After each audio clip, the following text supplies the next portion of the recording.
Ago. Ipanyepe ene wasuo walika wasiba kenge hiyo lo ma pa neneme ke naname bebo kune wahane wa ruwa ino ipanyepe ni wenye ino ne unga unene hisi wakasanya nye wenye ino ne wa ruwa ino. Yes, very good.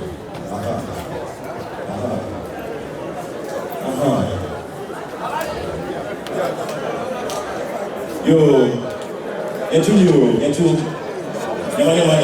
thank you very much. Please take your seats. Thank you. Yes, sir. Thank you.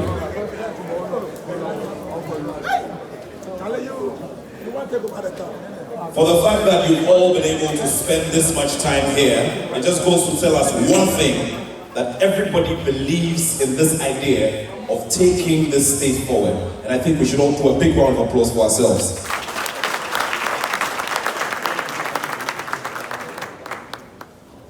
My late father, Dr. Victor Attorh, emerges from Jamestown, Accra, and Akavinya in Somalia. My name is Nathaniel Attorh. I've told you about my late father. And my mother emerges from Manya Uno. Yeah. My family house is in the center of this town, and I trace my roots to the late Mr. Alfred Upata Ajay, who passed on some years ago. I'm proud to announce the presence of my uncle, Mr. Ajay Pali, a seasoned businessman. I'm proud to announce the presence of Mr. Desmond Nate, a seasoned finance professional. I'm glad to see the likes of Uncle Flash, the only man who walks around without the name in his passport but his nickname. This is one of the finest importers we have in this country. And I'm going to base my conversations on these introductions. Years ago, I had the unfortunate experience of burying my cousin at a very youthful age. His name was Desmond Ajay. After the service at the Methodist Church, and I'm proud to also announce the presence of Osofumwa Jane Dog. She's my aunt from the Dabra family here in Somalia. Please put your hands together for her. After the burial service, we took a procession towards the cemetery. And guess what? When we got to the roundabout, a set of young men and women supposed to be his friends took over, started misbehaving, and one young man who has a very bulky frame reached the back of what was a truck that was carrying the dead body, or the coffin, almost took the coffin out so they could get back into town to take the coffin on another procession and go and misbehave with him. Long story short, the very revered clergy who joined us that day for the funeral to assist us at the graveside had to leave us at a point because they could not stand the disrespect and the misbehavior. Unfortunately, the numbers here at the main police station in town do not allow for the police service to take action when such situations arise. I crossed that set of young people. I got out of the car. I was carrying the clergy. I got out of the car and I said, young men, you will not do this here for as long as I am here. It will not happen. Eventually, we got the vehicle back on track, went in and had the burial. Why am I starting with this story? I sat back and asked myself, why is it that that young man is not channeling his energy properly? Why is the energy going towards misbehavior? Why should someone come from another part of this country, attend a funeral here, and see young people misbehaving instead of channeling their energy towards profitable ventures like sports, arts and culture, and entertainment? That young man, if he had started as a weightlifter, could probably have gotten us a medal at the Africa Games. Probably could have been the first weightlifting champion from Africa to win a medal at the Olympic Games and the Commonwealth Games. Why are we channeling the energies wrong? I stand here with the greatest of respect to all our seniors my uncles, our grandfathers, our aunties who are seated here before me, representing the youth of this area, and saying today and affirming today that we have to start channeling our energies properly. Let me take you through a list, and when I mention the name, please respond, Yilo, Yilo. Thomas Ted Pate. Thomas Ted Pate. Coach Dr. Prosper Nate Ogun. Christian Achu. Benate Pate. Joseph Atamalawe. Jocelyn Duma. Majid Michel. Coach CK Akono. Ike Jocelyn Duma. Majid Michel. DK Poison.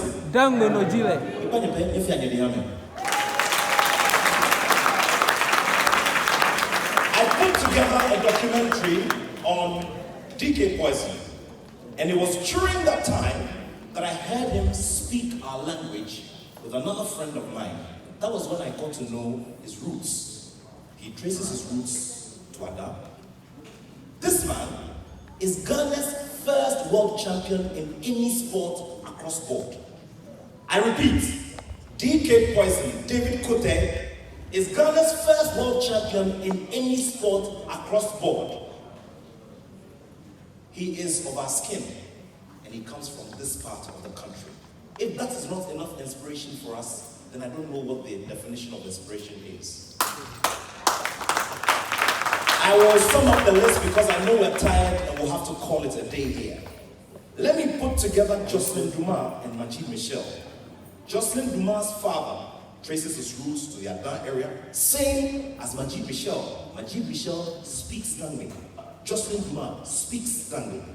Coach CK Akono, who is a former captain of the Black Stars, a former coach of the Black Stars, and a man who has set major records in Europe as a footballer, also traces his roots here. I'm also proud to remind all of you that Coach Dr. Prosper Nate Ogun, the seasoned educationist from the University of Cape Coast, is the man who led Kumasi Asante Kotoko to win their last league title. If that is not inspiration for our young people to start getting into ventures of sport, then I do not know where inspiration lies.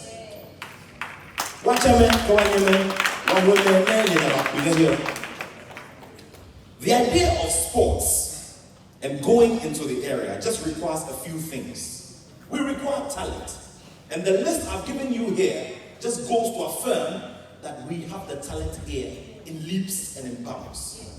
We require resources and we require infrastructure. Do we have the land?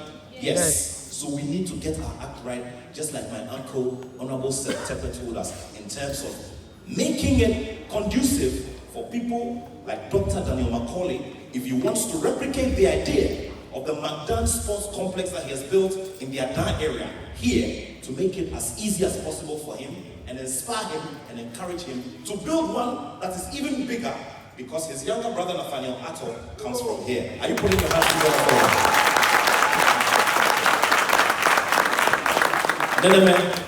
Nana, our seniors, honorable minister, members of parliament, ladies and gentlemen, good people of Krobo land. I looked at this poster and I saw something unique. What do I see here?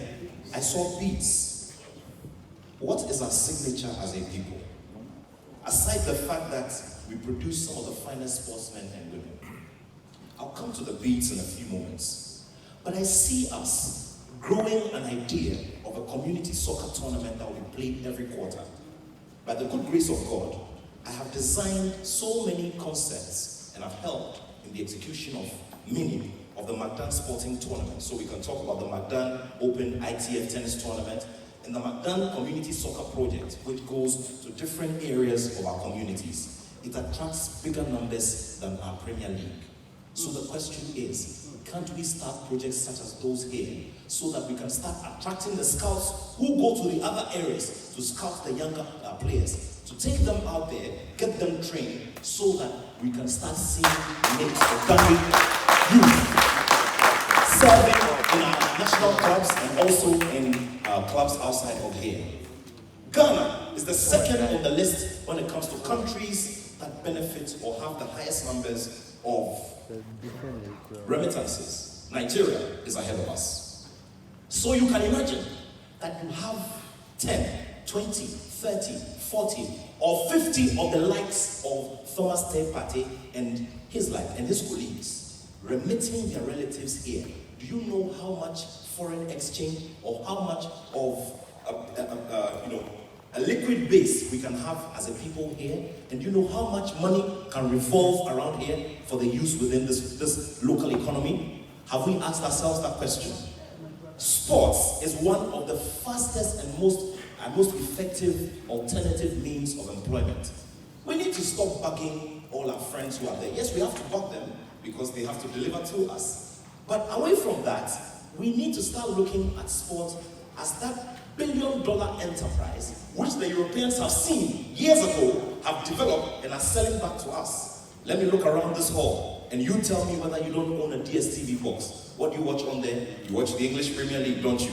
Why don't we also grow our own content here? Why don't we also empower my colleagues in the media here so that we can go cover the Cloyosiplen Football Festival that we can create, put it on the bloggers networks, stream it so that other people from other parts of the world can log in and can watch? Why can't we create a sports festival to have people who have weights, who can lift weights? And weightlifting is one of the easiest. My very good friend Charles Osei, who I interviewed on the Joy Sports Link on Joy 99.7 FM just last Saturday, is the pioneering president of, guess what? The Arm Wrestling Federation of Ghana. It is the fastest moving sport in Ghana now. Currently, this pioneering president I'm talking about is the president of the African Federation. And very soon, the World Arm Wrestling Championship will come to Ghana. Can you imagine that what we used to do way back then, some of us still practice it now, informally, has now become an official sport. It will be played at the African Games, which will be hosted here in Ghana. And hopefully, by the next Olympic Games or the next 2 Olympic Games, arm wrestling will become a sport. What are we wasting our energy doing? Going to funeral processions, disrupting them, and fooling around as youthful people. Why are we not a point of pride for our uncles who are seated here, who have paid their dues to society, are helping people, and are bringing them up? Why is it that we as a youth are not shining examples for youthful people in other parts of the country? The time is now.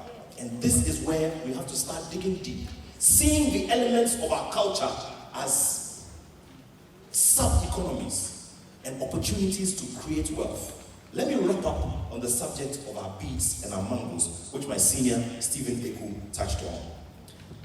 When you come into this area, 2 things will definitely greet you, irrespective of what you come in to do. The mangoes on this junction and the beads that you come across at every single point. Our highly revered chiefs and queen mothers here are wearing beads, a symbol of royalty. Many entrepreneurs drive into this area, go and add just a little value, and sell the beads for what some may describe as outrageous prices. But guess what? People are buying them. Why do we not create a platform for music, fashion, and beads, and even do a beads competition? Or who can best use beads to design something? It could be anklets, it could be wrist, what do you call them? Bracelets, it could be necklaces, it could be even art. The art pieces that people are buying for hundreds of thousands of dollars in the hotels in Accra and in different places around the world. This could be the origin. I will wrap up again on one very small note. The other day I was watching DSTV and I saw Okpekpe Marathon. Okpekpe happened to be a town in some part of Nigeria. And guess what? For the 30 or 45 minutes that I watched the coverage of Okpekpe Marathon, I said to myself, wow, doesn't Okpekpe have development problems? Isn't this a place in West Africa that really has not seen the best of development? For that 45 minutes that I watched, my colleagues in the media, the commentator, the cameramen, and those on ground who were reporting and were coordinating and covering that event gave the most positive picture you could ever see of Okpekpe. Why can't we have the Global Marathon so that indigents from here will have a big prize that they can look ahead to? We can have it every quarter. We can create all of those platforms here so that the people from here, first of all, get the inspiration, develop their talents so that they can go out there and go and compete, and then also create wealth for ourselves. We would not like to go on and on and on, but the message is very, very simple. Finally, and very, very finally, relationships are everything. As I stand here today, I look across this hall, and I see people who are bound to in different ways.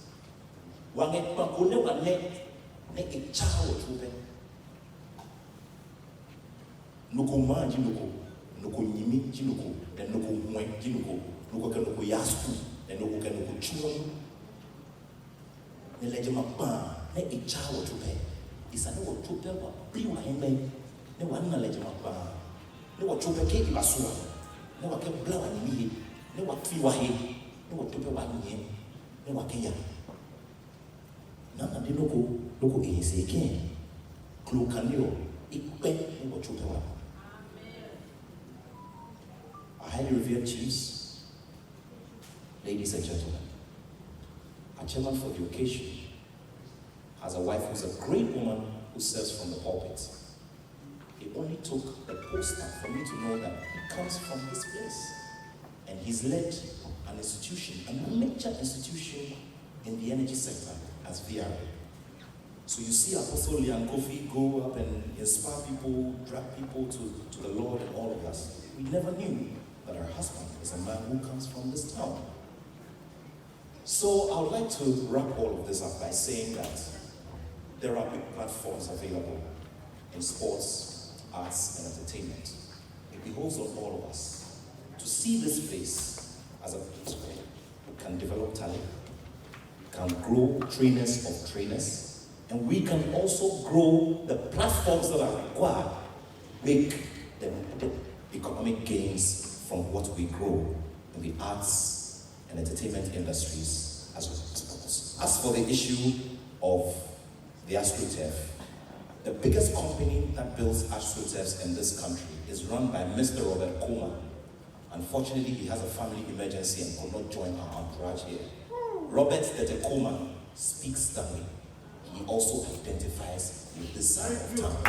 And so, may the good Lord give all of us life, and may he give my big brother and friend energy and the eye to look in this direction. Let us not make promises. Let us assure ourselves that with the good grace of the good Lord, we will have a place where an AstroTurf could be built. And most importantly, there could be monitored programs there to help develop the young ones so that they can spread across and send the positive light from this side of town to the rest of the world.